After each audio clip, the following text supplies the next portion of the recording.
Bashkia ka restu, por të shtu ke rezistu. Dhe bashkia millet është ti identitet.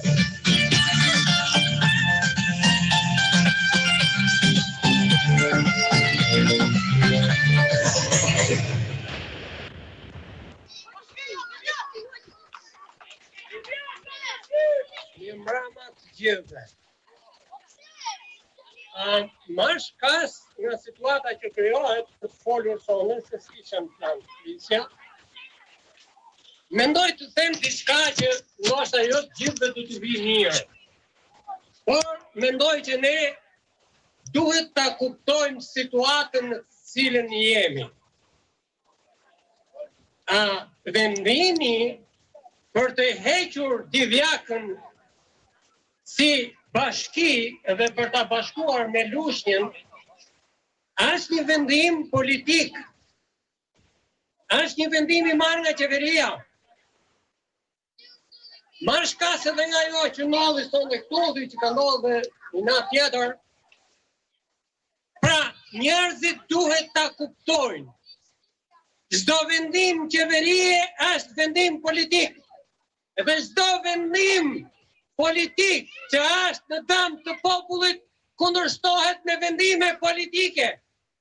Hiqeni nga mendja që një vendim politik mund ta kundërshtoni me lule, me muzikë, pa rebelim, pa ngritur në këmbë gjithë ata që preken.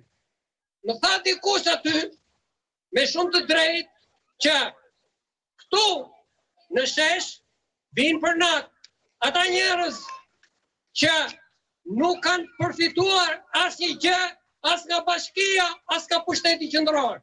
Ata që kanë përfituar janë fshehur. Ata që kanë përfituar janë fshehur.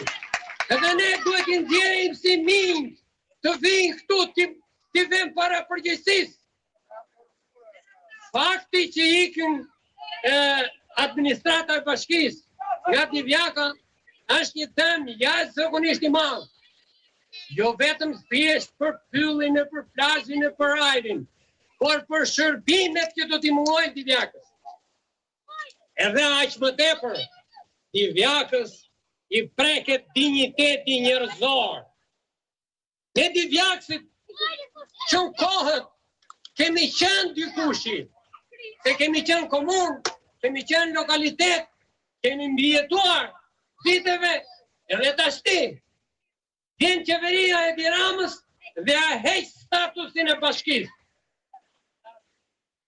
Edhe e dini çfarë ndodh. Ta qeveritar, jo vetëm na heqin statusin, na heqin shërbimet, na heqin drejtat, por edhe na tallin. Gjithve neve këtu na marrin për budallënj. Kam lexuar sot një status të Ardian Maznikut, të atij që ka bërë reformën administrative gjoja. E di si është shprehur, ne nuk po i shkurtojmë bashkit, ne po i bashkojmë bashkit. Me këtë talët e idioti. A i talët me ne, e pranoni ju që talët me ne. Si ka mundësi të shprehet një njëri, një politikan i lartë, në këtë formë duke i marrë të tjerët budallënj. Mirë që na e heqin administratën, na heqin pushtetin, po na bëjnë edhe budallënj. Megjithse në një farë mënyrë edhe ka të drejtë, sepse ne akoma nuk e kemi kuptuar që ne, populli, kudo, jemi zot të vetvetes në këtë lloj sistemi. Po ne nuk e kemi kuptuar sepse kur vjen puna të vendosim, ne nuk vendosim për veten tonë, po ne vendosim për hatër të partisë, edhe votojmë Edi Ramën, dhe ka votojmë një skizofren, një kriminal, një tradhtar, një imoral. Ne votojmë Edi Ramën, që shkone u thot njerëzve të shkollës, shkoni në Google, edhe klikoni Edi Rama Lakuriq. Kryeministri i vendit të thot, fëmijëve tanë në këtë formë, edhe ne votojmë prapë Edi Ramën. ne jemi në një farë mënyrë vetë përgjegjës. Ne duhet mendohemi 1000 herë, 1 milion herë, kur vemi atje te kutia votimit. Mos shikojmë që po votojmë as për kushëririn, as për vllajën, as për motrën, as për një. Po votojmë për ata që bën punën për atje ku do ta çojmë ne. Ne votojmë një deputet, sepse deputeti shkojnë në parlament edhe do bëj ligje, edhe do mbaj qëndrime në favor të komunitetit. Ne votojmë për një deputet, edhe një politikan, dhe një qeveritar, që të na shërbej neve popullit. Por ata politikan nuk e kanë kuptuar ose nuk duan ta kuptojnë që janë të detyruar të na shërbejnë ne. Ata mendojnë që ne kemi detyrimin të shërbejnë këtyre politikanëve. Keni votuar për Ananakon, unë nuk kam votuar për vete, për nuk garanci. Ku është Ananako? Ku është Ananako? Kishte bërë një status para disa ditëve, edhe as mish, as pesh, jo reforma, po reforma, me sa duket priste urdhrin në Edi Rama se si do prononcohej. Ananako është votuar nga ju, edhe ju duhet t'i kërkoni llogari, t'i kërkoni që t'vijë këtu Ananako edhe të prononcohet, sepse ka një vot, edhe ka jo vetëm një vot, por mund të krijojë një lobim në parlament edhe bashkoj 3-4 vetë tjerë që t'ja heqi votën. Çfarë detyrimi kemi ne që të vimë të rrim për natë këtu, në një kohë që mund t'jemi me familje tona? Pse? Sepse ata maskarejnë të atje lartë. Duan t'jetojnë mbi kurrizin tonë.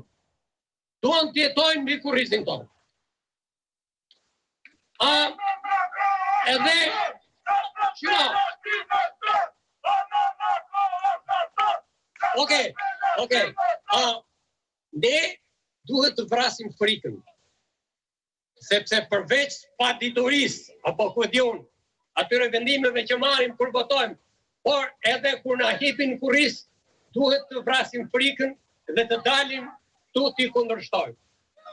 Kam një problem me kryetarin e bashkisë. E kam thënë. Natën e parë, me shumë të drejtë ndoshta, u prononcua edhe tha që jam i zhgënjur edhe më kanë tradhtuar. Tashi unë nuk e konceptoj, në qoftë se një njeri do më trahtonte mua edhe unë të bashketoj me tradhtarin, unë nuk e kuptoj. Unë i bëj thirrje si Korres, në qoftë se vazhdon të ketë prapa të mendim që e kanë tradhtuar, të distancohet nga tradhtarët. Të distancohet dhe të rri këtu me popullin. Të marri një vendim që ta kuptoj mirë ata atje. Unë nuk jam optimist që Edi Rama e merr vesh që ne rrim natën këtu pa gjumë, bëjmë sherre, bërораsim, bllokojmë rrugën e. Ai i di shumë mirë to, por nuk është nga ata Edi Rama që vret mendjen për këto probleme. Po e vesh, dhe ta dini mirë, nuk është nga ata politikan Edi Rama. Edhe politikanë të tjerë që janë partësit i Edi Ramës, janë politikanë servila. Edhe nëse ndonjëri ka në një lloj ndërgjegje, ka një lloj mendje për sëmbari, nuk janë mbanë nga Edi Rama. Shikojeni se si rrinë ata, garrum, edhe nuk largohet asnjëri. Prandaj, protesta jonë duhet jetë protestë. Nuk duhet jetë muzikë, nuk duhet jetë lule, po duhet jetë me vendime të drejta. E duhet jetë organizuar, edhe këtu duhet jenë njerëzit. Bashkia, në qoftë se, në flasë bashkia, kryetari bashkisë dhe administrata, në qoftë se realisht e gjykon që duhet luftuar për të mbajtur bashkin këtu, duhet që të gjithë punojësit e bashkisë bëhen grup këtu, deri dhe në bojkot të punimeve. Mos prisni. Sa ditë kanë ata, 7 ditë kanë atje në Tiranë ata, duke përtitur çka kanë arritur. Gjatë 7 ditëve çka ka ndodhur, Rama. Gjatë 7 ditëve i dha ati këngëtarit 4.3 milione euro. Nga pare tona, nga taksa tona. Gjatë 7 ditëve, iku aji Alabari Durrësit. I mori lek me veta e që na paraqitën sigur kush e di qa ashtu e. Gjatë 7 ditëve protest, Ministri i Bujqësisë ka firmosur dhanin e tokave izraelitëve për 10 kompani. Në një kohë që ato toka mund t'i merrnin një shqiptarë. Edhe brenda 10 ditëve, po merren vendime të tjera në qetësi plot. Ka edhe dyshime, nuk i mbështes, po ka edhe dyshime që një pjesë e njerëzve këtu dhe mund t'jenë futur nga ata për të bërë një lloj zhurme që ata vetë të veprojnë atje në qetësi. E zgjata, do falni, por ju bëj thirrje, vrisni frikën dhe merrni vendimet për veten tuaj, mos lejoni të tjerët të marrin vendime të padrejta për ju. Detyrojni ata që i keni votuar, që të vinë t'ju shërbejnë. Në qoftë se këtu njerëzit mblidhen pa një lloj organizimi, kjo është e gabuar. Unë jam dakord me Nasilin që tha duhet një organizim, por e organizim të bëhet që të bëjmë diçka të saktë. Le ta thresin, e di që do isha dokortur? Le të thresin janë 2 deputet, njëri ishte një natë, Ananako dhe në një forcë nga të tjera këtu, të dalin edhe të prononcohen. Janë të gatshëm ata që të luftojnë bashkë me ne për ta mbrojtur Bashkinë e Divjakës? Janë të gatshëm? Le të vinë të prononcohen, t'u jepet detyrë të marrin vendim ne, këtu, si popull, e themi, nesër mbrëmë, Ananako t'jetë këtu, edhe të mbaj qëndrim.